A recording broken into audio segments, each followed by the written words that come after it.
네, 시간이 되었습니다. 우리의 시간과 공간, 또 우리의 삶의 주인이신 거룩하신 하나님 앞에 우리 함께 침묵의 기도를 드리겠습니다.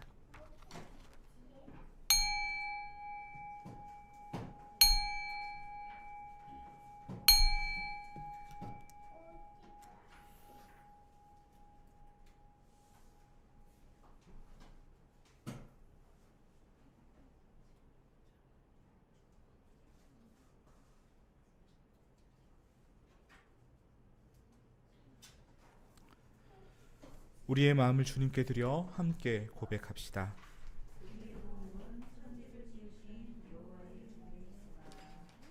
아멘.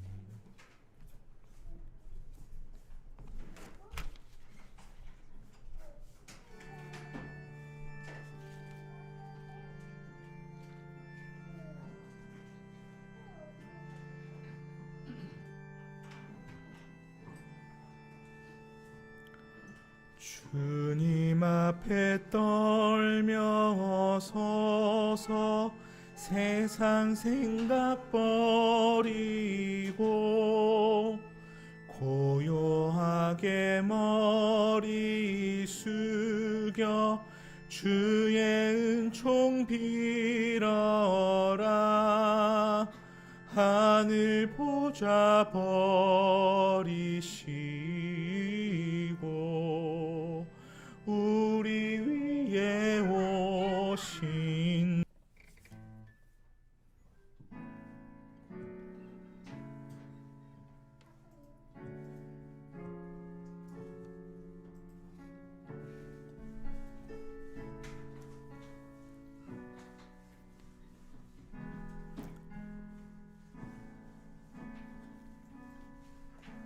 슬픈 마음 있는 자, 몸과 영혼 병든 자, 누구든지 부르시오. 예수 이름 부르시오. 그 이름을 믿는 자, 그 이름을 부르는 자, 그가 어떤 사람이든 주는 구원 얻으리. 다시 한번 슬픈 마음 있는 자, 슬픈 마음 있는 자, 몸과 영혼 병든 자, 누구든지 부르시오. 예수 이름 부르시오. 그 이름을 믿는 자, 그 이름을 부르는 자, 그가 어떤 사람이든 그는 구원 얻으리. 예수 예수 오 능력의 그 이름 예수 나 외쳐 부르네.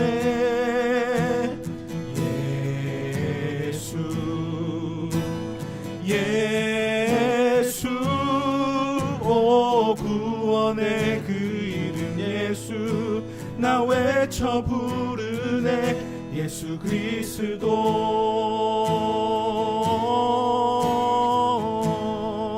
다시 한번 예수 예수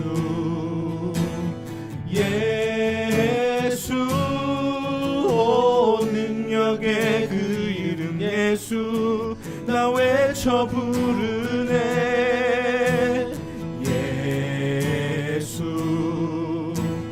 예수 오 구원의 그 이름 예수 나 외쳐 부르네. 예수 그리스도.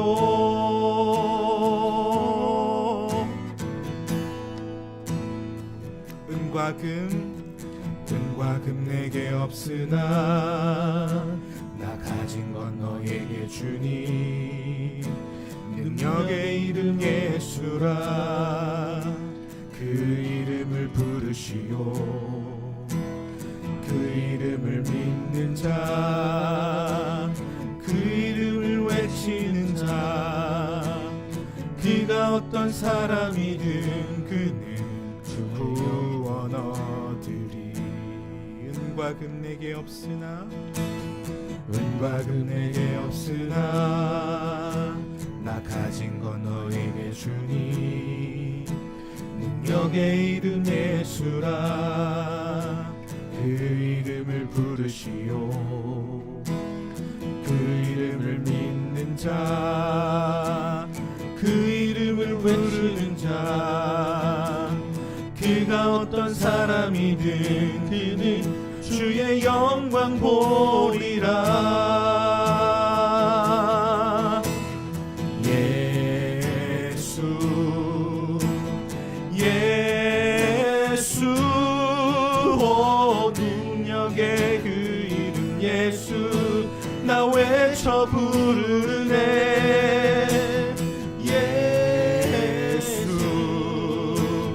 예수 오 구원의 그 이름 예수 나 외쳐 부르네 예수 그리스도 예수 오 능력의 그 이름 예수 나 외쳐 부르네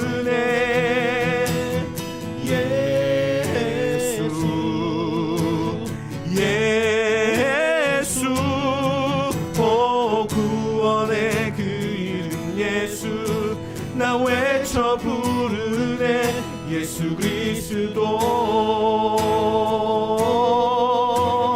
오 예수 그리스도 오 예수 그리스도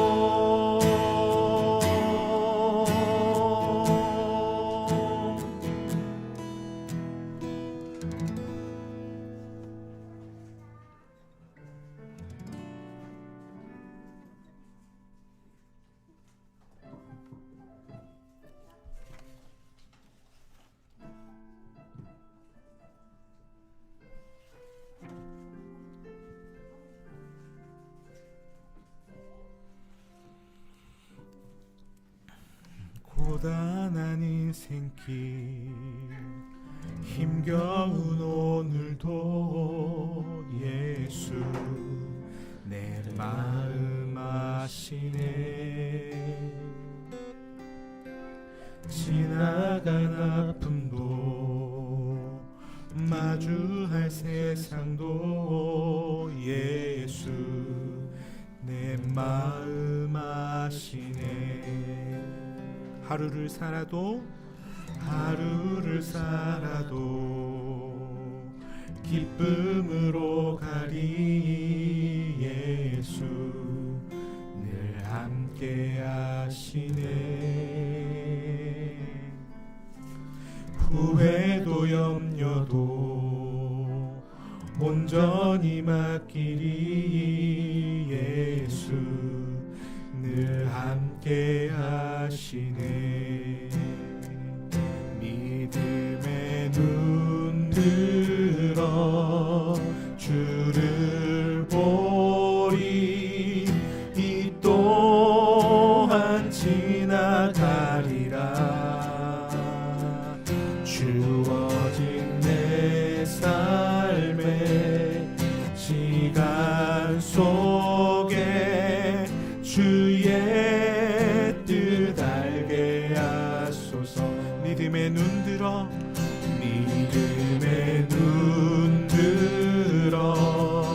주를 보리 이 또한 지나가리라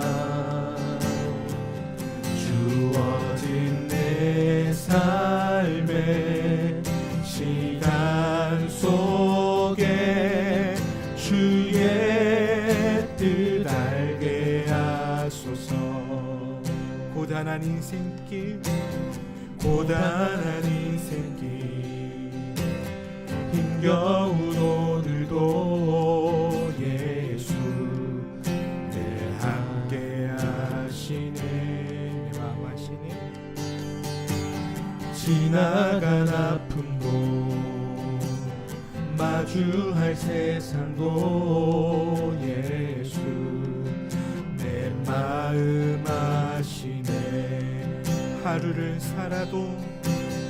하루를 살아도 기쁨으로 가리. 예수 늘 함께 하시네. 후회도 염려도 온전히 맡기리. 예수 늘 함께 하시네. 믿음의 눈 들어 주를 보리. 이 또한 지나가리라. 주어진 내 삶의 시간 속에 주의 뜻 알게 하소서. 믿음의 눈 들어 주를 보리. 이 또한 지나가리라. 주어진 내 삶의 시간 속에 주의 뜻 알게 하소서. 믿음의 눈 들어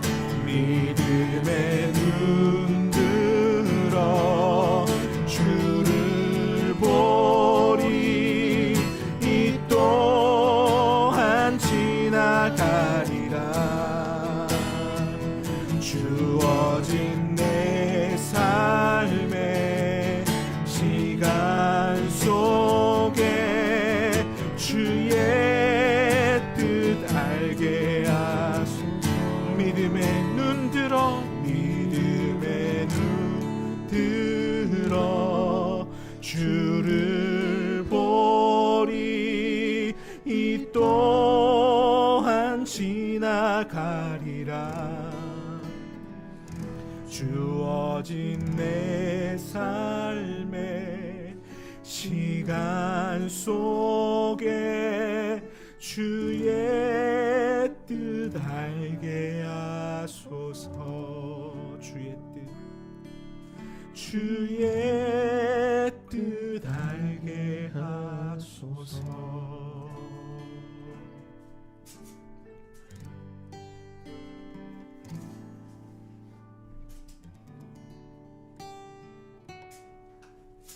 아멘.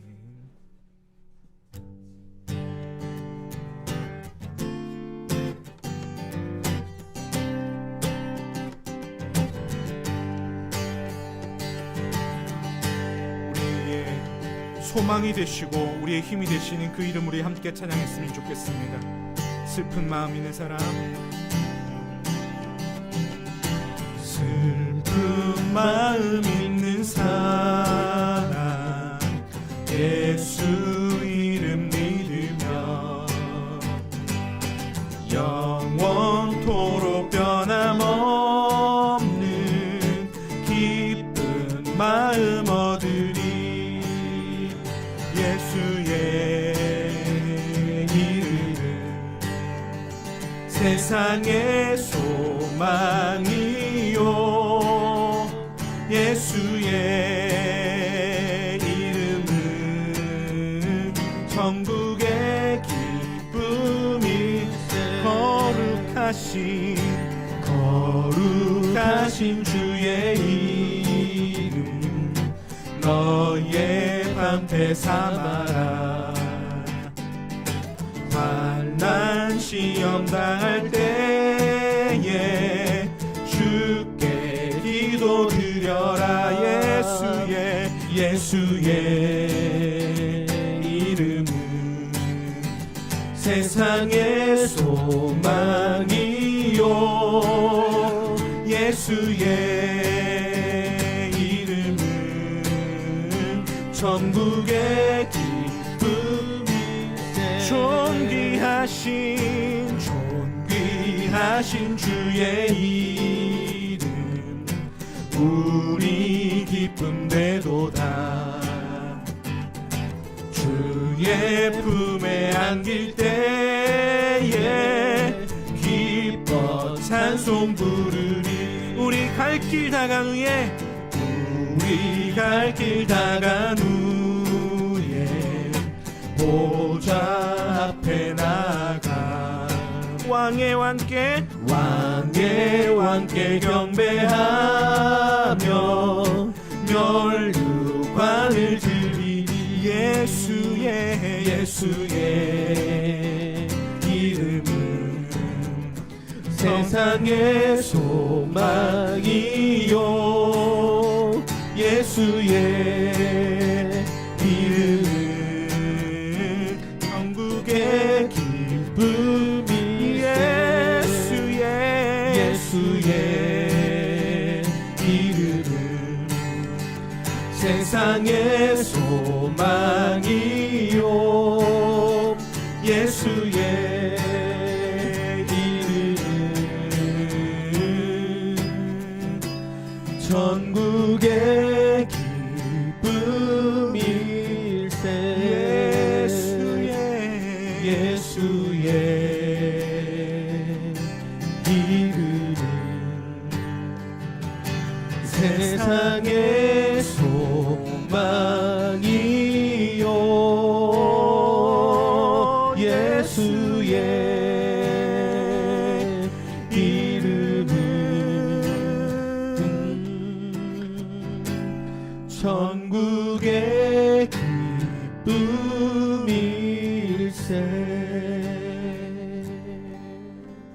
우리 시간 권나래 자매님께서 저희를 대표해서 기도해 주시겠습니다.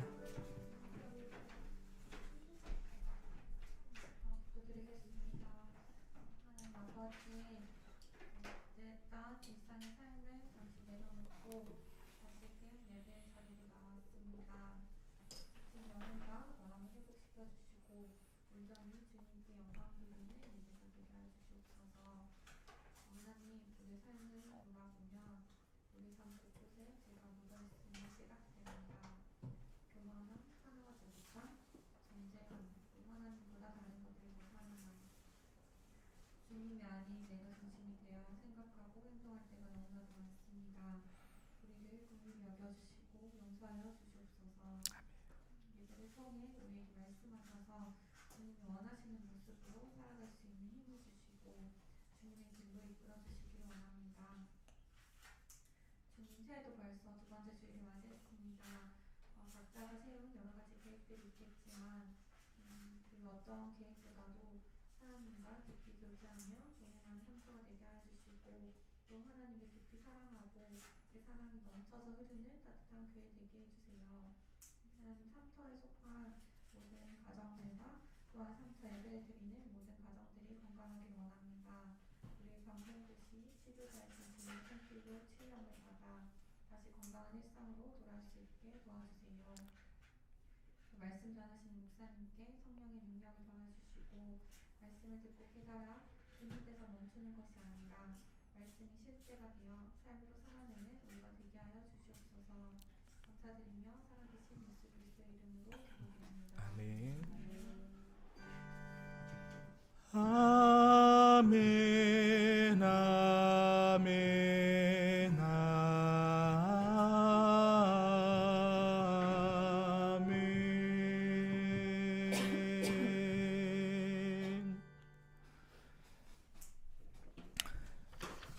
아멘. 함께 보실 하나님의 말씀은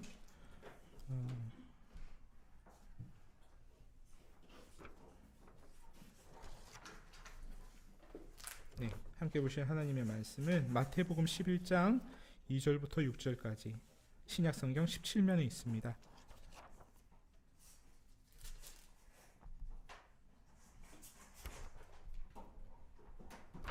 마태복음 11장 2절부터 6절까지 우리 11장 전체 중에서 2절과 6절을 읽도록 하겠습니다. 우리 찾으신 줄로 알고 한 절씩 나누어 읽겠습니다. 요한이 옥에서 그리스도께서 하신 일을 듣고 제자들을 보내어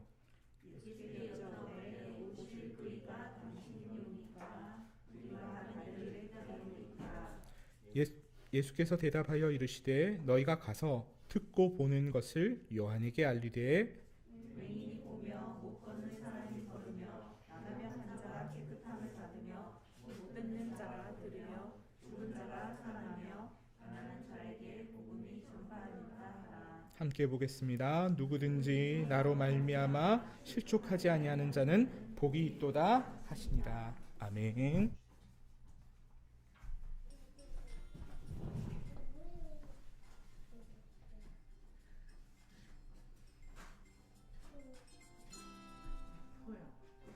예수님께서는 제자들을 부르시고 하나님 나라에 대해 가르쳐 주셨어요. 그러고 나서 제자들을 이스라엘의 여러 곳으로 보내셨죠. 하나님 나라를 알리기 위한 전도 여행이랄까요? 그런데 예수님도 제자들을 보내는 일이 처음이고 제자들 역시 복음을 전하러 떠나는 여행이 처음이어서였는지 예수님은 양을 이리 가운데 보내는 것 같구나 라고 말씀하시며 걱정하셨어요. 그래서 제자들에게 어디로 가야 하는지, 어떤 말씀을 전해야 하는지, 무엇을 챙겨가야 하는지 등의 여행에 필요한 규칙들을 정해주셨죠.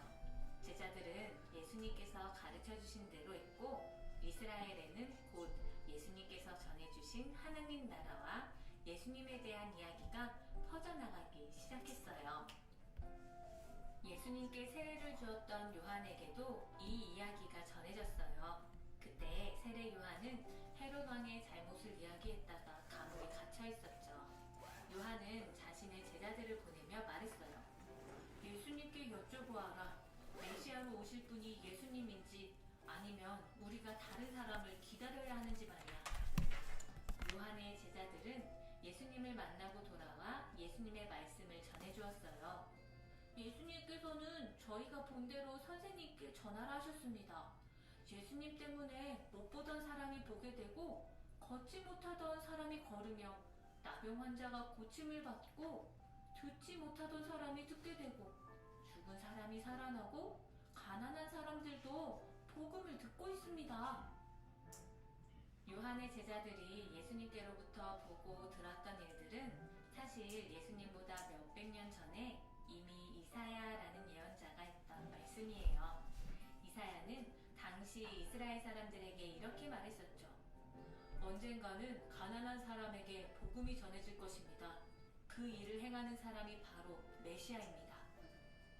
이사야의 예언대로 예수님은 몇백 년 후에 이스라엘 사람들의 눈앞에서 그 일들을 행하신 거죠.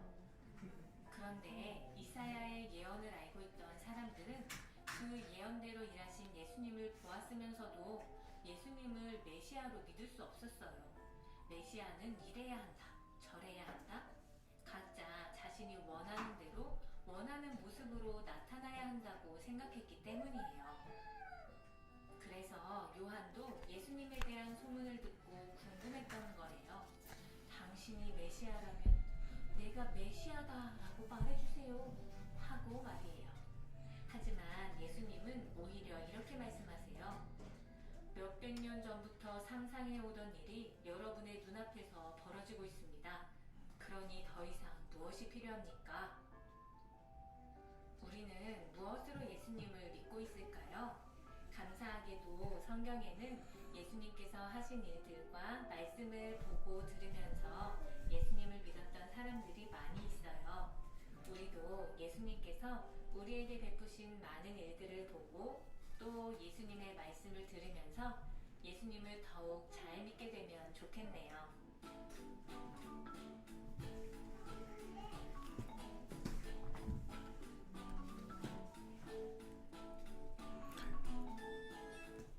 네, 우리 앞에 나오는 기도문을 보고 함께 기도하겠습니다. 사랑의 예수님, 저희가 스스로 지혜롭다고 자랑하는 사람이 되지 말고 예수님이 보여주신 그대로 예수님을 믿을 수 있게 해주세요. 아프고 가난하고 지친 사람들에게 위로가 되신 예수님을 세상에 자랑하는 제자들이 되게 해주세요. 예수님 이름으로 기도합니다. 아멘. 샬롬.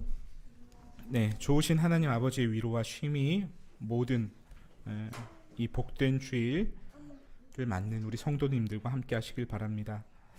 1년 중에 가장 춥다는 소한도 이제 지났습니다. 추운 겨울이 오면은 다람쥐가 숨겨놓은 도토리를 찾아서 꺼내 먹듯이 제가 꺼내 읽는 시가 있습니다. 마종기 시인의 겨울 기도라는 시입니다.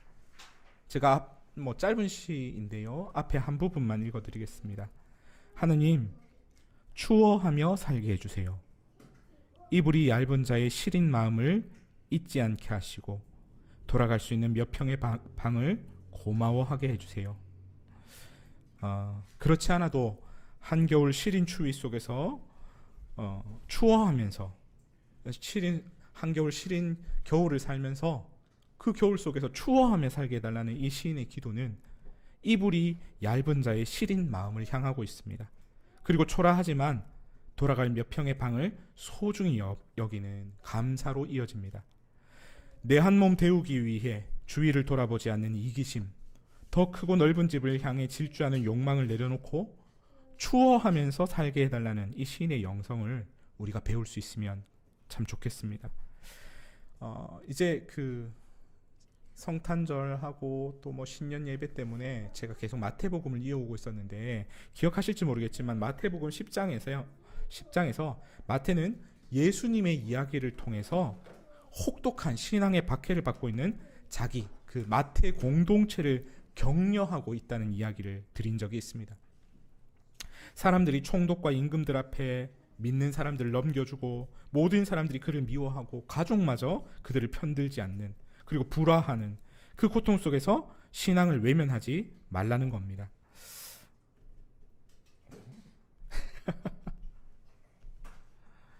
네, 기남쌤 같은데 심각하네요 오늘. 네.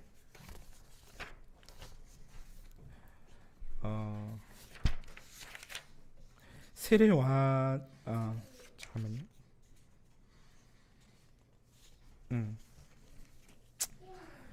오늘 본문도 마찬가지입니다. 마태는 혹독한 신앙의 겨울을 지나고 있는 공동체에게 그리스도를 의심하지 말고 그분을 의지하고 수고하고 무거운 짐진 자들을 쉬게 하시는 그리스도의 은혜가 함께하고 있다고 격려하고 있습니다. 10장에서 예수님은 12 제자들에게 귀신을 쫓고 병을 고치는 권능을 주며 하나님 나라를 선포하라고 파송하셨습니다. 하지만 이들의 파송은 마냥 희망적이지가 않습니다. 온갖 신앙의 박해와 시련이 기다리고 있었습니다. 그리고 이어지는 11장에서 옥에 갇힌 세례 요한의 이야기가 나오죠. 요한은 그리스도께서 하신 일, 귀신을 쫓고 병을 고치고 하는 그 사역의 이야기를 듣고는 자신들의 제자를 보내서 예수님께 이렇게 질문합니다. 예수님, 오신다고 한 메시아가, 그리스도가 당신이 맞습니까? 아니라면 우리가 다른 분을 기다릴까요? 이렇게 얘기합니다. 신앙의 외적인 이 박해보다 더 힘든 게 사실은 내부의 신앙의 동지가 확신을 가지지 못하는 거 아니겠습니까? 예수님의 오실 길을 예비했던 세례 요한이 예수님이 하시는 일을 전해 듣고는 의심에 빠진 겁니다. 그 이유가 뭡니까? 세례 요한이 생각했던 그리스도, 메시아의 사역과 예수님이 하고 계시는 사역이 너무 다른 겁니다. 세례 요한이 생각했던 메시아, 그리스도는 어떤 사람이었냐면 마태복음 3장 10절과 12절로 가보면 알 수 있습니다. 한번 가서 읽어볼까요? 마태복음 3장 10절부터 12절. 이렇게 얘기합니다. 그가 이제 세례 받으러 오실 예수님을 맞이하기 전에 예수님에 대해서, 메시아에 대해서 이렇게 얘기하는 거예요. 이미 도끼가 나무 뿌리에 놓였으니 좋은 열매를 맺지 아니하는 나무마다 찍혀 불에 던져지리라. 나는 너희로 회개하게 하기 위하여 물로 세례를 베풀거니와 내 뒤에 오시는 이는 나보다 능력이 많으시니 나는 그의 신을 들기도 감당하지 못하겠노라. 그는 성령과 불로 너희에게 세례를 베푸실 것이요 손에 키를 들고 자기의 타작마당을 정하게 하사 알곡은 모아 곡간에 들이고 쭉정이는 꺼지지 않는 불에 태우시리라. 예. 세례 요한이 생각하는 그리스도, 메시아의 사역은 뭐예요? 알곡과 쭉정이를 나누고 쭉정이는 불에 태우는 심판의 사역이었어요. 거짓 신앙인들을 가려내서 심판하시고 이스라엘을 거룩하게 하고 순결한 신앙 공동체로 회복하고, 그리고 이 땅에서 살아가는, 이 거룩한 하나님의 땅에서 땅을 정복하고 있는 이 로마인들 또 이방인들을 몰아내는 것, 그가 생각했던 메시아는 그런 거였어요. 그리고 이건 세례 요한만의 생각이 아니라 당시 수많은 사람들이 생각하는 메시아 상이었어요. 그런데 예수님이 하는 일을 듣자니까 뭐해요? 귀신을 쫓아내시고 병을 고쳐주시고 죄인과 세리들과 함께 식사하신다. 그러니까 어리둥절하는 거죠. 와, 뭐지? 왜 심판 안 하시지? 왜 악한 자들을 몰아내시고 저 쭉정이 같은 거짓 종교 지도자들을 물리치시고 로마를 쫓아내지 않는 거지? 심각하게 고민이 됐던 거죠.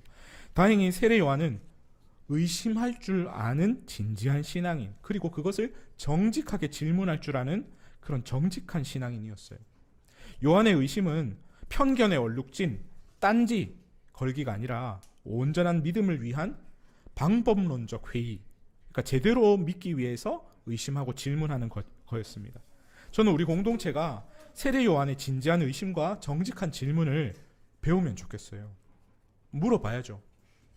예수님이 계시다면 왜 세상에 이런 일이 일어납니까? 예수님이 계신데, 하나님께서 살아계신데 어째서 우리의 삶은 이렇습니까? 물어보는 거, 그건 불온한 일이 아니에요. 그건 당연한 겁니다. 세례 요한의 질문에 예수님은 배신감을 느끼지도 않았고 책망도 하지 않았습니다. 그리고 예수님은 자신이 그리스도다 아니다 이렇게 말을 하지도 않았어요. 예수님은 너희가 가서 듣고 본 것을, 그러니까 예수님이 행하신 일의 결과를 보여주라고 얘기합니다. 그게 5절이죠. 어떤 얘기입니까? 맹인이, 그러니까 보고 못 걷는 사람이 걷고 못 듣는 사람이 듣게 되고 나병 환자가 낫게 되고 심지어 죽은 사람이 살아나는 이야기, 가난한 자가 복음을 듣게 된다는 이야기입니다.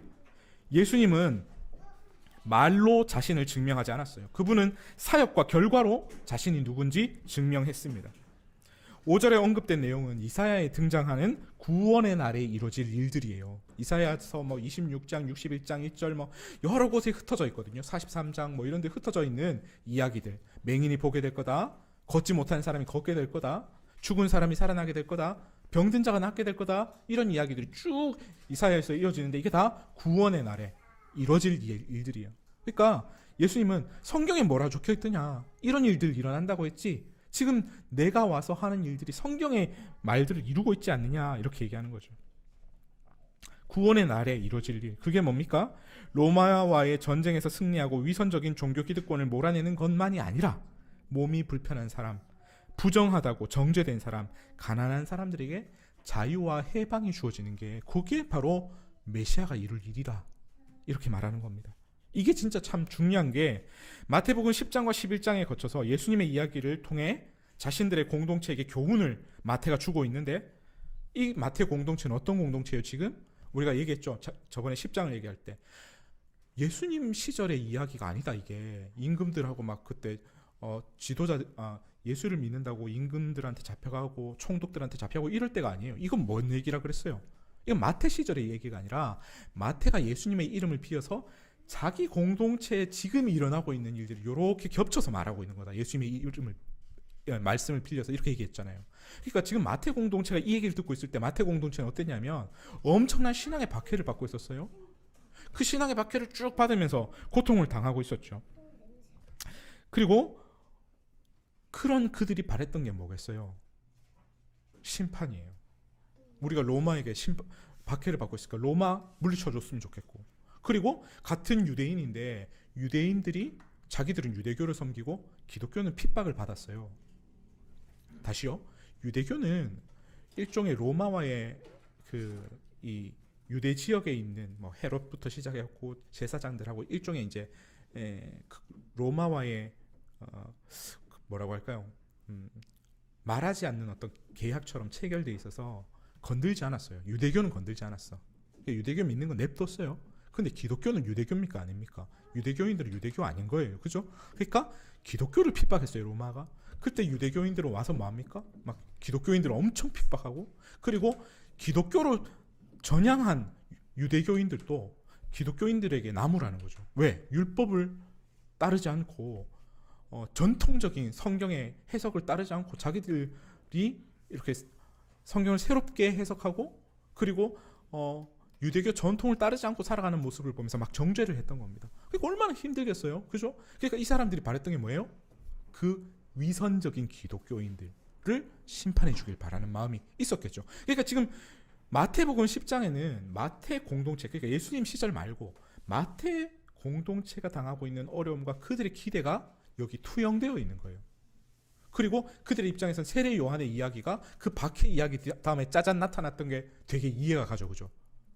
당신 정말 그리스도십니까? 이게 무슨 말이냐면 우리가 이렇게 고통을 당하고 있는데 왜 예수님이 심판 안 해줍니까?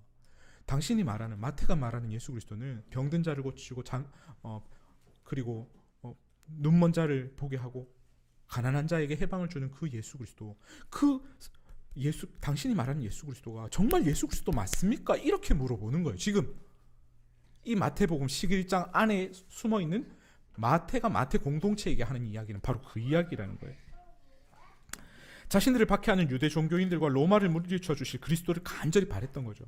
심판은 늦어지는데 제코가 석자인 교회가 하는 일이라고는 혁명이 아니라 약자와 빈자를 돕고 그들을 살리는 일들을 하고 있으니, 신앙의 박해를 받으면서 오히려 약자를 돕고 있으니, 와, 우리가 믿고 있는 예수 그리스도의 이 말씀이 진짜 맞냐? 이렇게 묻는 거죠. 그에 대해서 마태는 예수님의 말씀으로 다시 성도들을 교훈합니다. 예수님이 가져오실 하나님 나라는 우리를 박해하는 자들에 대한 심판이 본질이 아니라는 거예요. 세상을 뒤집어엎는 혁명이 그 본질이 아니라는 거예요. 불의하고 부조리한 세상에서 고통받는 이들을 돌보고 살리고 하나님 나라가 이미 이 땅에 왔다는 그 희망의 복음을 전해주는 거라고 말하는 거죠. 삶과 신앙이 계속되는 어려움에 노출되다 보면 우리의 초점이 심판과 혁명을 향할 때가 있습니다. 그러다 보면 우리는 자칫 하나님 나라의 목적보다는 나의 억울함과 눈물을 씻어주고 속을 후련하게 만들어주는 그런 심판만을 바랄 수가 있죠. 그런데 그 심판의 목적이 뭡니까? 심판의 목적은 미운 놈을 처단하는 게 아니에요. 그죠? 심판의 목적이 뭐예요? 그 위선적인 종교 기득권들이 무너지고 로마가 쫓겨나야 되는 이유가 뭡니까? 그게 사실은 약한 자에게 새 힘을 주고 억울한 자를 위로하기 위함이거든요. 그런데 계속해서 고난받고 어려움을 당하다 보면 심판에 대한 마음만 있어지면 자칫 이게 어떻게 되냐면 목적을 잃어버리고 내가 나를 억울하게 하고 눈물을 흘리게 한 사람들을 그냥 한없이 철저하게 무너뜨려 줄 누군가를 필요로 하는 방식으로 바뀌어요. 제가 전에 얘기했죠. 증오가 정의가 되면 광기가 됩니다. 그죠? 증오가 정의가 되는 순간 광기가 돼요. 예수님은 그게 아니라 목적이 뭐냐고 물으시는 거예요. 우리가 원래 하려던 게 뭐였냐는 거예요. 그 목적을 현재에서부터 이루고 살라는 거예요. 심판은 하나님 하실 거니까 현재에서부터 그걸 이루고 살라는 거예요. 예수 그리스도가 하실 일은 보복과 응징의 심판이 아니라 위로와 회복을 통한 구원이라는 겁니다. 물론 심판도 하고 응징도 하겠죠. 그럼 그건 예수님의 손에 있어요. 우리가 지금 할 일은 위로와 회복을 통해 함께 하는 일이라는 거죠. 세례 요한은 예수님을 의심했지만 7절에서 14절까지 예수님은 세례 요한에 대해서 신뢰를 보여줍니다. 세례 요한 뭐라고 얘기했어요? 당신이 정말 오실 그리스도 맞습니까? 이렇게 물었죠. 근데 예수님은 뭐라고 얘기하냐면 너희가 그 거친 광야에 뭐 보러 나갔냐? 흔들리는 갈대 보러 갔냐? 우리 볼 때는 그냥 흔들리는 갈대, 갑자기 뭐 파스칼 생각나면서 그 사람에 대한 얘기인가 뭐 이럴 수 있지만 헤롯 시절에 헤롯 왕가에 옛날에는 왕가에 그게 있잖아요. 문장이 있잖아요. 헤롯 왕가의 문장이 뭐냐면 갈릴리에 있는 갈대예요. 그리고 그게 동전에도 찍혀 있었어요. 그러니까 너희 뭐 보러 갔냐? 힘있고 권세 있는 자 찾으러 갔냐? 그거 아니잖아. 광야에 왜 갔냐? 광야에서 부드러운 옷 입은, 그러니까 말하자면 아주 멋있는 명품 옷 입은 이런 사람 만나러 갔냐? 그거 아니잖아. 너희 누구 보러 갔냐? 선지자 보러 갔지. 세례 요한이 누구냐? 참 선지자다. 그는 그렇게 막 갈대처럼 흔들리는 민중들도 아니고, 그리고 부드러운 옷을 입고 자기 권세를 자랑하는 그런 권력자도 아니고, 그는 선지자다.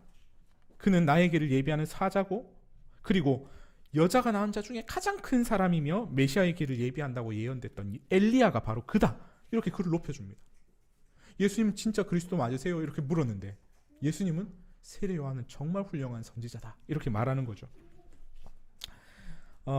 이 말은 세례 요한이 참된 선지자 그리고 예언된 엘리야라는 말은 그가 예비하고 기다렸던 예수 자신이 진짜 그리스도다 이렇게 말하는 거예요. 근데 재밌죠? 나의 신앙과 뭔가 좀 결이 다르고 내 신앙과 전통이 다르면 우리는 어떻게 얘기합니까? 상대방을 비난하고 몰아세우면서 나의 정통성을 확보하잖아요. 야, 그거 다 틀렸어. 그거 다 아니야. 걔네들이 말하는 교리 다 틀렸어. 우리가 맞아. 보통 우리는 이렇게 합니다. 이렇게 하면서 사람들을 결합시키고 그리고 내부적 응집력을 만들고 그래서 자기 세를 키우잖아요. 근데 예수님 뭐해요? 예수님 진짜 그리스도 맞으세요? 이렇게 물었는데 세례 요한은 정말 훌륭한 선지자야. 그건 여자가 낳은 자 중에 이렇게 큰 자가 없어. 이렇게 말해주잖아요. 참 배워야 될 자세 아닙니까? 너를 이해하고 인정함으로써 나의 정통성을 확증하는 방식. 그게 예수님이 상대방을 향하는 자세였어요. 마태 역시 의심과 질문을 하고 자기에게 마태 선생님 이게 맞습니까? 라고 말하는 그 공동체에게 자신의 공동체에게 예수님의 답을 통해서 적절히 대답함으로써 흔들리는 공동체를 끌어안았습니다. 우린 교회의 리더든 혹은 우리 성도도 마찬가지예요. 다른 생각을 가질 수 있죠. 다른 의견도 제시할 수 있습니다. 근데 중요한 건 이거예요. 그게 어디를 향하고 있냐. 정말 예수 그리스도를 알기 위해서 정말 신앙을 위해서 우리 공동체를 위해서 하는 질문, 하는 의심이라면 우리는 어떻게 해야 돼요? 그를 인정해 줘야 되고 그가 가진 장점, 그가 가진 신앙의 결들을 칭찬해 줘야 돼요. 문제는 세례 요한의 금욕적인 어떤 신앙, 그죠? 이렇게 메뚜기와 석청 먹고 가죽 옷 입고 광야에서 살면서 문명을 거절한 이 금욕적인 신앙, 심판을 간절히 구하면서 현재의 불의와 타협하지 않는 그 굳은 신앙의 정절을 사람들이 뭐라고 평가합니까? 귀신 들린 자다 이렇게 평가합니다. 사람들이 세례 요한은 귀신 들렸다, 금식하니까 귀신 들렸다고 하고, 예수님은 죄인과 세리의 친구가 돼서 그들과 함께 먹고 마시니까 뭐라고 얘기해요? 불경건하다 이렇게 비난하는 이른바 프로불편러. 뭐가 해도 다 싫어. 이것도 틀렸고 저것도 틀렸어. 이들은 믿음을 위한 의심과 질문을 하는 게 아니라 너희는 다 틀렸고 나만 맞다 이렇게 말하는 교만한 자들이죠. 신앙보다 자기 신념에 빠진 거짓 신앙인들입니다. 왜 그런데 이렇게 물어보면 할 말 없는 사람들이에요. 이때까지 그렇게 했으니까 이게 맞으니까 맞는 거야 이렇게 말하는 사람 많이 겪어봤죠. 그렇다는 거예요. 이들이 누굽니까? 예수님이 이렇게 얘기하죠. 11장에서 피리를 불어도, 옛날에 거기 애들이 유대 아이들의 노는 방식이 있었나 봐요. 누가 앞에서 피리 불면 다른 아이들이 막 춤을 추다가 막 이렇게 가슴을 치면서 막 우는 척하면 다 같이 우는 이런 걸 막 놀이로 했나 보죠. 그래서 뭐라고 얘기합니까? 피를 불어도 춤추지 않고 슬피 울어도 가슴을 치지 않는 마음이 굳은 자들이에요. 공동체를 위협하는 사람은 의심하고 질문하는 사람 아닙니다. 누구예요? 마음이 굳은 사람이에요. 20절 이하의 고라신과 벳세다, 가버나움으로 대표되는 이 갈릴리 근방의 도시들이 바로 이 마음이 굳은 자들입니다. 당신이 정말 그리스도십니까? 묻지 않는 이들, 예수님의 귀신 물리침과 병 고침의 사역의 권능을 목격하고도 전혀 삶의 변화도 신앙의 고민도 생기지 않는 이들, 오로지 먹고 사는 일, 높아지는 일에만 초점을 두고 예수님은 거들떠 보지도 않는 이 도시들에 대해서 예수님은 강력하게 책망을 합니다. 한번 볼까요? 20절 이하가 나와있죠. 예수님께서 권능을 가장 많이 행하신 고을들이 회개하지 아니하므로 그때에 책망하시되 이렇게 돼 있죠. 맞아요. 그들을 책망하시는 겁니다. 예수님은 가장 많은 권능을 목격하고도 예수 그리스도를 삶의 주인으로 받아들이지 않는 이 도시에 대해서 심판을 선언합니다. 거기 어떤 도시가 나옵니까? 한번 보세요.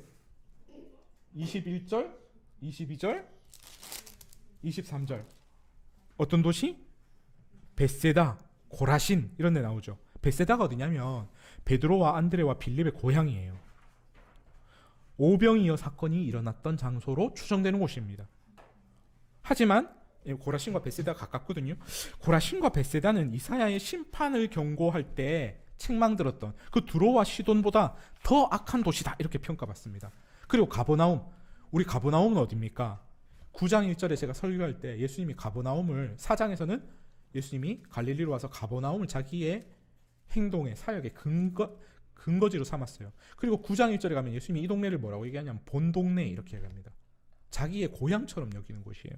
그런데 그 가버나움이 예수님의 대부분의 기적을 목격한 장소였지만 악명도 높은 도시 소돔하고 비교가 됩니다. 구약에서 하나님의 신의를 저버리고 심판받은 도시들보다 더 큰 책망을 받는 곳이 바로 예수님의 권능과 은혜를 입고도 반응하지 않는 곳들입니다. 바로 이 지점에서 세례 요한의 의심과 예수 그리스도의 일이 접점을 가지고 있습니다. 세례 요한은 뭘 얘기했어요? 왜 심판 안 하세요? 이렇게 얘기했고, 예수님은 심판을 행하지 않고 그곳에서 권능과 이적을 행하시면서 그들을 살리셨죠. 근데 여러분, 여기 접점이 있네. 무슨 접점? 세례 요한은 예수님은 사실 그 권능을 베푸심으로 거기에 뭘 선언하신 거예요? 거기 심판을 선언한 거예요. 세례 요한은 당장은 눈에 보이는 심판을 원했지만 예수님은 그들에게 치유와 회복의 권능을 나타내심으로써 돌아올 기회를 주고 회복할 기회를 줬어요. 그런데 끝끝내 예수님의 권능과 예수님의 초대에도 불구하고 그리스도를 인정하지 않는 이들은 두로와 시돈, 소돔의 심판을 자신들에게 쌓아가고 있는 중이었던 거예요. 이해되죠? 그런 의미에서 저는 우리 신앙의 가장 큰 문제는 회의와 의심, 질문이 아니라 뭐라고요? 굳은 마음입니다. 매번 주시는 말씀, 날마다 주어지는 은혜와 은총에도 불구하고 반응하지 않는 마음이 문제라는 거죠. 예수님을 내 삶의 주인으로 모시는 회개, 그 회개에 이르지 않고 여전히 가버나움처럼. 가버나움이 왜 책망받아요? 에? 뭐라고 합니까? 하늘까지 높아지겠느냐. 가버나움이라는 도시가 참 재밌어요. 가버나움이라는 도시가 어떤 도시냐면 로마 본토에 있는 그 삶의 양식을 그대로 따라하는, 가버나움 근처 그 위에 도시들이 그걸 따라하는 도시였어요. 가버나움은 그들에게 갈릴리에서 물고기 잡아서 바치는 도시거든요. 그럼에도 불구하고 뭘 동경해요? 로마의 삶의 양식을 동경했던 거예요. 높아지겠냐? 너 로마 되려고 하냐? 이렇게 말하는 거겠죠. 가버나움처럼 우리 역시 더 나은 삶, 수성구의 삶, 저 강남의 삶, 저 상위 1%의 삶, 그걸 향해서 내닫잖아요. 제가 얼마 전에 아는 분한테 카톡을 받았는데 되게 유명한 무슨 여자 강사분의 영상 하나를 보냈어요. 아마 격려한다고 보냈겠죠. 그래서 제가 보는데 답답한 거예요. 이게 어떤 내용이냐면, 열심히 안 해서 성공 못한다. 왜 젊을 때 최선을 다하지 않냐? 몰입하고 이렇게 자신의 삶을 거기에 완전 집중해라. 그런데 성공하지 못한 사람 못 봤다. 이런 얘기입니다. 그래서 그걸 보면서 진짜 그럴까? 이런 의심과, 왜 우리를 다 쏟아 부어야만 살아갈 수 있는 세상이 행복한 세상일까? 그리고 다 쏟아부어서 성공한 사람이 그렇지 못한 사람을 게으르다고 욕하는 사회가 정말 살만한 세상일까? 이런 생각이 든 거죠. 그래서 뭐라고 답을 달고 싶었지만 그 영상을 올리신 분 마음이 상할 것 같아서 제가 그냥 냅뒀는데, 더 높은 삶, 더 대단한 삶, 더 행복한 삶, 더 성공한 삶, 인스타에 올렸을 때 더 멋있는 삶, 이런 걸 추구하는 것, 그게 정말 우리 삶의 일일까요? 아니겠죠. 가버나움은 그런 삶을 바랬던 거죠. 벳세다가 뭡니까? 벳세다가 어부의 마을이란 뜻이거든요. 힘든 사람들이 사는 곳이죠. 갈릴리에서 밥 먹고 살기 위해서 아침부터 저녁까지 물고기 열심히 잡는 그 일에 빠져서 뭐해요? 예수 그리스도가 보이신 권능과 초대에 귀를 기울이지 않는 거죠. 사실 이거 우리 얘기예요. 그죠? 열심히 성공하려고 앞뒤 안 돌아보고 먹고 산다고 거기에만 빠져 있다가 몰입하다 보면 뭐가 됩니까? 우리가 예수 그리스도의 초청과 그분이 내 삶에 일으키시는 놀라운 권능을 바라보지 못하는 거죠. 이게 바로 이 굳은 마음, 예수 그리스도의 말씀 앞에서 감동할 줄 모르고 그분이 우리의 삶에 주시는 그 놀라운 축복으로 받아들이지 못하는 그 굳은 마음은 의심하는 마음보다 그게 정말 위험한 마음이라는 거죠. 어린아이와 같은 믿음 갈 겁니다. 자, 한편 이런 굳은 마음의 사람들과 전혀 다른 사람이 있습니다. 그게 누굽니까? 25절 보세요. 누가 나와요? 그때 예수께서 대답하여 이르시되 천지의 주제이신 아버지여 이것을 지혜롭고 슬기 있는 자들에게는 숨기시고 어린아이 아이들에게는 나타내심을 감사하나이다. 예, 어린 아이들, 권능과 이적 앞에 경탄할 줄 아는 순전한 마음을 지닌 이들, 의심스럽고 궁금할 때는 진지하게 질문하고 자신의 지식과 경험으로 편견을 만들지 않고 진리 앞에 겸손한 이들, 바로 어린 아이들 같은 사람이 예수 그리스도를 받아들일 수 있다는 거예요. 그래서 뭐라고 얘기합니까? 천국에 가면 여자가 낳은 자 중에 제일 큰 자가 누구래요? 아까 전에 본문에 세례 요한이에요. 근데 그보다 큰 자가 있어요. 누구예요? 작은 자. 보통 이제 테크논 이런 단어를 쓰는데 제가 이거 본문의 원어로 확인하진 않았지만 테크논, 아이, 어린 아이, 이런 아이들, 아이와 같은 마음을 지닌 자가 세례 요한보다 커요. 세례 요한도 사실은 훌륭한 분이었지만 자기가 생각하는 그리스도의 상, 메시아의 상이 있는데 왜 이렇게 안 될까요? 하고 물었던 거잖아요. 그런데 어린 아이는 그대로 받아들여요. 내가 메시아고 내가 하는 일은 이거다 할 때, 그리고 그 초청을 할 때, 그 권능을 볼 때, 우와 예수님 대단해요, 우와 예수님 정말 당신이 그리스도시군요 하고 받아들이는 거죠. 여러분, 아이들이 노는 거 한번 관찰해 보신 적 있으실 겁니다. 한 번씩은. 아이들이 참 많이 하는 말이 있어요. 뭐냐면 우와 진짜? 이걸 꼭 물어봐요. 우와 진짜? 자기들끼리 막 얘기하고 우와 진짜? 요번에도 우리 여림이가 방학해가지고 할아버지 할머니 댁에 좀 외갓집에 가 있다가 형 만났거든요. 또 만나가지고 막 뭐 얘기하는데 뭐 TV 봤던 얘기 하겠죠. 뭐 만화 봤던 얘기 했는데 무슨 캐릭터가 어쩌고 저쩌고 막 하니까 우와 진짜?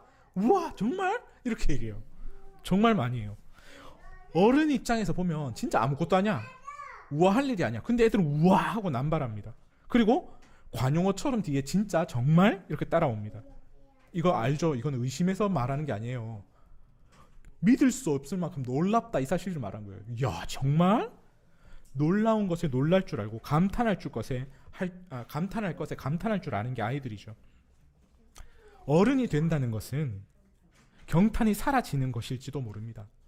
놀라운 일들을 보고도 야 속임수가 있을 거야. 아이고 그게 뭐가 대수라고. 야야 그게 밥 먹여줘? 아이고 참 잘난 척하고 있네. 이게 우리 어른들의 반응이죠. 예수님의 이적과 권능 앞에서 놀랐지만 어른의 마음을 지닌 이들은 금방 냉소적으로 변했습니다. 그리고는 아무짝에 쓸모없는 높아지는 일, 돈 버는 일에만 몰두했습니다. 그래서 신비와 경탄의 세상은 아이들 혹은 아이들과 같은 마음을 지닌 이들에게만 열리는 것 같아요. 여러분 왜 해리포터 봐보세요. 그 문 통과하는 애들은 다 그죠? 그 벽이잖아. 어른들이 봤을 때 저 벽이야. 저기 막 이렇게 몰고 들어가면 부딪혀. 근데 거기 몰고 들어가는 애들은 애들이에요. 저기가 승강장이야? 그럼 믿고 막 돌진하는 거지. 그리고 경탄하는 거죠. 애들이 마법과 같은 이건 너무 동심을 깨나? 그런 해리포터라든가 어떤 판타지의 세상, 상상의 세상, 경탄의 세상으로 들어갈 수 있는 거는 그대로 받아들일 수 있는 유일한 존재이기 때문에 그래요. 왜 거기 어른들은 못 들어가겠어요? 거긴 벽이야. 이게 이제 우리에게 굳어져 버린 마음이기 때문에 상상의 세계, 환상의 세계로, 마법의 세계로 들어가지 못하는 거거든요. 이거 뭐 제가 자꾸 이 영화를 이렇게 보라는 건 아닌데 그 시리즈 중에 신동사 있잖아요. 거기 보면 사람인데 마법사의 세계에 들어가는 친구가 한 명 있어요. 그 이름 뭐지? 그 아저씨 보면 그 아저씨는 진짜 아이 같아요. 막 경탄할 줄 알고 기뻐할 줄 알고 그리고 와 정말 항상 유쾌하고 그러니까 어떻게 해요? 어른인데 거기 들어가잖아요. 그 덕에 최근에 알았는데 그 덕에 머글이랑 마법사랑 이렇게 잘 돼가지고 그 이후로 이제 머글과 마법사가 함께하는 종족이 나오면서 우리 헤르미온느가 나왔다는 거 아닙니까? 제가 사랑하는 네. 경탄이 없다. 뭐예요? 신비로운 것도 없고 놀라운 것도 없다. 편견으로 가득 찼다.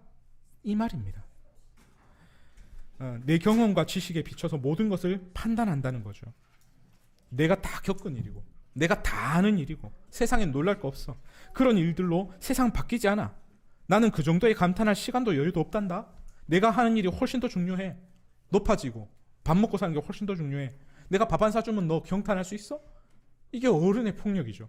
그래서 그런 이들은 하늘의 신비와 계시에 들어가질 못해요. 27절에 계시를 받는 자가 누굽니까? 편견 없이 자신의 지혜를 자랑하지 않고 예수님이 보이신 그대로 믿는 자. 질문하고 의심하지만 예수님 말씀 앞으로 스스로를 나와서 스스로를 돌아보는 어린아이와 같은 이들이 계시를 받는 자입니다. 예수님 시절에 대부분의 유대인이 자신들이 아는 율법과 지식에 매여서 예수님을 죄인과 부정한 이들과 어울리는 방탕한 자로 생각했습니다. 마태 공동체가 신앙의 박해를 받던 그 시절에도 유대인들은 여전히 율법의 편견과 자신의 지혜에 빠져서 예수님을 믿지 않으려고 했어요. 그래서 28절의 얘기가 그 맥락에 있습니다. 우리 좋아하는 말씀이잖아요. 수고하고 무거운 짐진 자들아 다 내게로 오라. 내가 너희를 쉬게 하리라. 여기서 무거운 짐이 뭘까요? 뭐 삶의 짐, 경제적인 어려움, 마음의 어려움, 뭐 관계의 갈등 이런 거일 수 있겠지만 사실 본문이 말하는 건 뭐냐면 이 무거운 짐이 율법과 전통이에요. 도저히 다 지킬 수 없고 도저히 다 행할 수 없는 그 유대적 율법과 전통을 말하는 은유죠. 자신이 가진 율법에 대한 지식, 유대교 전통에 눌려서 예수님께 나오지 못하는 이들에게 큰 수고하지 말고 율법의 짐을 내려놓고 예수님께로 오면 진정한 쉼이 있다. 이렇게 말하는 겁니다. 예수님은 유대인들의 율법 전통처럼 엄하고 위협적인 게 아니라 너 이거 안 지키면 다 곤장 칠 거야. 율법의 이 1.1핵이라도 지키지 못하면 너희는 엄청난 저주를 받게 될 거야. 이렇게 말하잖아요. 그분은 온유하고 겸손하세요. 그분은 율법의 철저한 준수라는 멍해가 아니라 십자가를 따르고 예수님을 사랑하는 가벼운 멍해를 지고 따르라고 합니다. 쉽게 설명하면 이건 맞고 저건 틀렸고 교회는 이래야 되고 저래야 되고 성도는 어떻고 저떻고 온갖 기준들은 결국 우리를 속박하고 우리의 신앙을 무겁게 합니다. 우리는 그저 아이들처럼 예수님을 의지하고 그분께 경탄하며 그분을 사랑하면 돼요. 여러분, 이게 되게 다르잖아요. 개그 프로에 보면 꼭 이렇게 남자분, 여자분이 나오는데 여자분이 화가 나가지고 자기 나한테 잘못한 거 없어? 막 이러면 이제 남자분이 이제 그때부터 막 멘붕에 빠지잖아요. 그래 뭐 잘못했어. 뭘 잘못했어? 그때부터 막 이제 늪으로 빠지죠. 그래서 이거 잘못 그거라고? 그러면 이거 그거라고? 막 그러면서 이렇게 되는 그런 뭐 장면들 많이 나오잖아요. 여러분 사랑하는데 무언가를 지켜. 그래서 이건 하지 말고 저건 하지 말고 난 이걸 좋아하니까 이걸 좋아하고 나는 이런 영화를 좋아하니까 이런 영화를 봐야 되고 막 이런 식으로 쫙 나열돼 있어. 둘이 사귀는데. 그래서 그걸 지켜서 관계를 맺으려고 하면 관계가 어때요? 그건 멍해요. 너무너무 힘들잖아요. 그런데 이걸 가벼운 명예로 바꿀 수 있는 일이 있어요. 그게 뭡니까? 진정한 사랑. 상대방을 너무 사랑하고 존중하면 그거 짐이 아니야. 그거 다 해주고 싶어.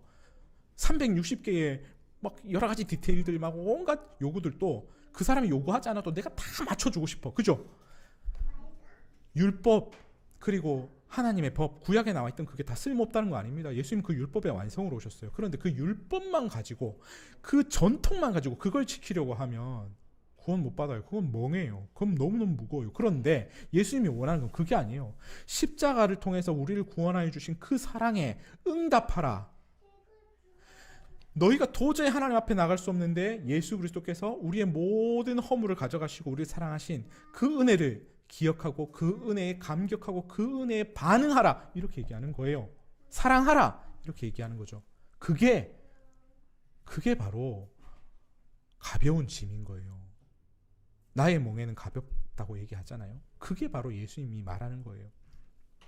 예수 그리스도 정말 예수님이 우리의 그리스도십니까? 의심하여 물을 수 있죠. 그러나 예수님의 말씀 앞에 자기를 돌아보고 순전한 마음으로 그분을 사랑하고 그분을 따른다면 우리는 진정한 자유와 쉼을 얻을 수 있다는 겁니다. 세례 요한은 부패한 종교 기득권과 로마를 심판하지 않는 예수 그리스도 의심했습니다. 마태 공동체는 혹독한 신앙의 박해 앞에서 심판을 원했지만 예수님의 가르침은 약자와 빈자를 돌아보는 것이었습니다. 그래서 그들은 정직하게 묻습니다. 정말 예수님 당신이 그리스도십니까?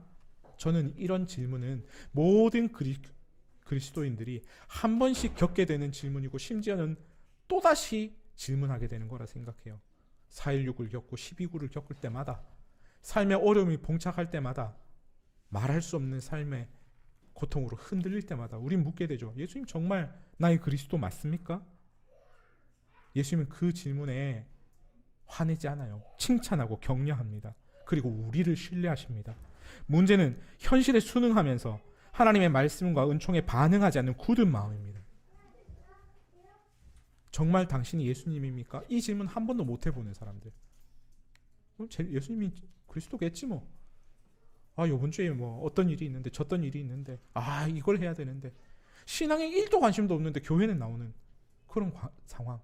예수님이 그걸 가장 마음 아파하시죠. 그런 마음이 굳은 사람들, 피리를 불어도 춤을 추어도 그리고 슬피 울어도 아무런 감흥이 없는 그런 사람들이 사실은 가장 문제인 거예요. 사랑하는 여러분, 우리 모두 아이의 마음을 가지길 바랍니다.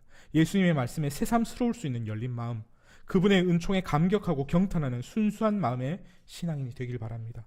혹독한 신앙의 박해, 세상살이의 고달픔을 이기는 힘은 하나님의 무서운 심판으로 저들을 다 쓸어버리는 게 아니라 약자와 빈자가 서로 어깨를 곁고 서로가 서로를 위로하고 힘을 주는 일입니다.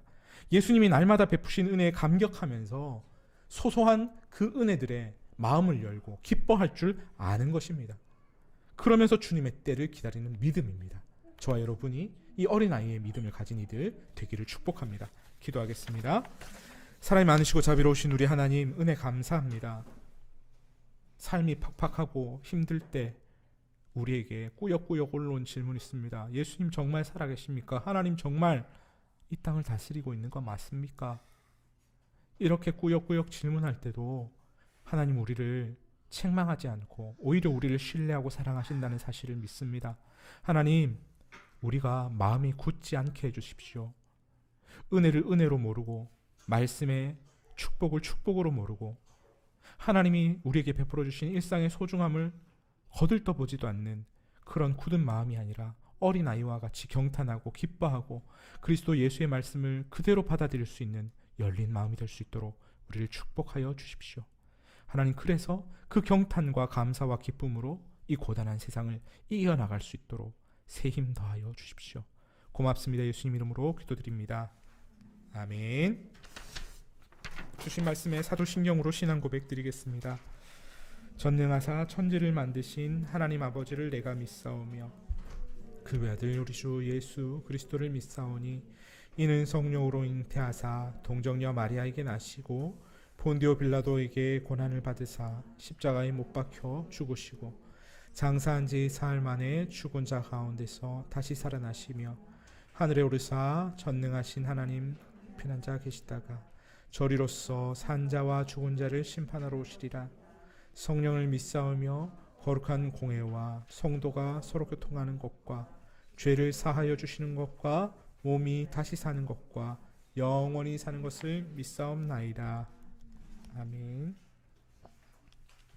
우리 해석의 공동체 시간입니다. 혹시 말씀 들으면서 질문 있거나 또 궁금한 게 있는 분들은 말씀 주세요.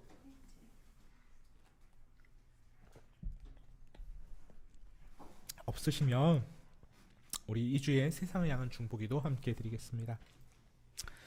하나님, 12구 참사를 수사 중인 경찰특별수사본부가 행안부 장관과 경찰청장, 서울시장을 무혐의 처분하기로 가닥 잡았습니다. 이런 가운데 여야는 예산안 대치로 한 달가량 열리지 못한 국정조사를 겨우 열흘 연장하기로 합의했습니다. 유가족의 의견은 사라지고 사건은 서둘러 종결을 향하고 있습니다. 주님, 가족을 잃고도 그 이유와 책임을 모르는 원통하고 서러운 마음은 누가 위로해 주나요? 남탓하며 망발을 일삼는 두꺼운 얼굴들은 오늘도 나라의 안전을 지킨다고 하는데 우리는 어떻게 살아야 하나요? 하나님, 당신만은 모두가 외면하는 유가족들의 간절한 목소리를 들어주십시오. 우리의 구원자가 되어주십시오. 예수님의 이름으로 기도합니다. 아멘. 파송하겠습니다. 여호와의 말씀을 배우고 깨달았으니 이제 우리의 삶으로 영광을 돌립시다. 아멘. 축복하겠습니다. 우리 서로 마주 보시고, 네, 이제는 우리 주 예수 그리스도의 은혜와 하나님의 사랑과 성령의 교통하심이 어린아이와 같은 마음으로 예수님을 맞이하고 혼란 속에서도 주님을 따르기로 다짐하는 우리 모두 위에 이제와 영원히 함께 있을지어다. 아멘.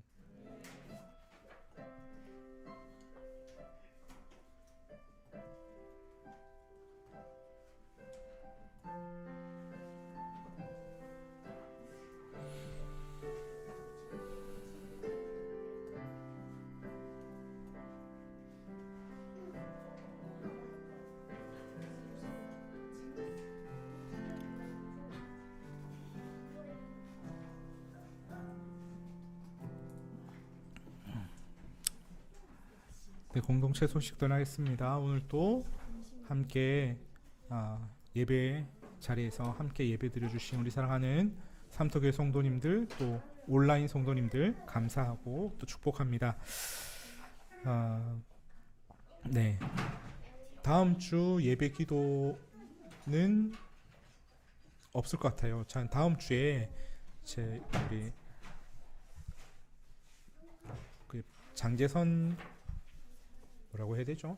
성도님, 제 아내 장재선 성도님이 그 뇌하수체 선종 2016년에 수술을 했는데 재발을 해서 서울대 병원에 15일 주일 날 들어가서 5일 동안 감마 나이프라는 수술을 받게 됩니다. 그래서 좀 기도를 좀 부탁드립니다. 이게 시신경이랑 뇌혈관들이 있는 장소에 이제 종양이 커진 거라서 뭐 다시 재수술을 하지 않고 감마 나이프를 하는 게 맞는지 모르겠지만 아무튼 그 주치의 선생님의 권유를 따라서 하게 되는데 원래 11월에 했어야 되는데 지금 한 2달 밀린 거거든요. 그쪽 일정이 늦어져 가지고 그렇게 돼서 제가 일요일 날 주일 날 이제 이렇게 예배를 드리러 올 수 없고 그 시간에 서울에 가 있어야 되기 때문에 아마 좀 예배가 어려울 것 같아요. 지금 그래서 다음 주는 우리 아마 흩어지는 예배로 예배를 드리게 되지 않을까 싶습니다. 그렇게 좀 이해를 해주시면 좋겠고요. 오늘 예배 후에는 우리 어른들은 이제 북쉐어링이 있고 아이들은 이제 공과 공부가 있어요. 제가 책을 사고 한번 쭉 살펴봤습니다. 그래서 이게 가정에서도 할 수 있는 책이 있고 가정에서 하는 그 미션북이 있고 여기서 하는 게 있거든요. 나눠드릴 테니까 부모님들이 다음 주에 교회가 흩어지는 예배로 드려서 뭐 다른 교회 예배 드리든지 다른 교회 온라인 예배를 드리든지 하시더라도 그거는 같이 가정에서 한번 해보시면 좋겠다 싶습니다. 네, 오늘도 함께 예배 드려주셔서 너무너무 감사하고요. 오늘 이렇게 계속 기계가 말썽을 부려서 여러 가지로 좀 상황이 좀 어려웠었는데 너른 양해를 구합니다. 고맙습니다. 한 주도 평안하십시오. 평화.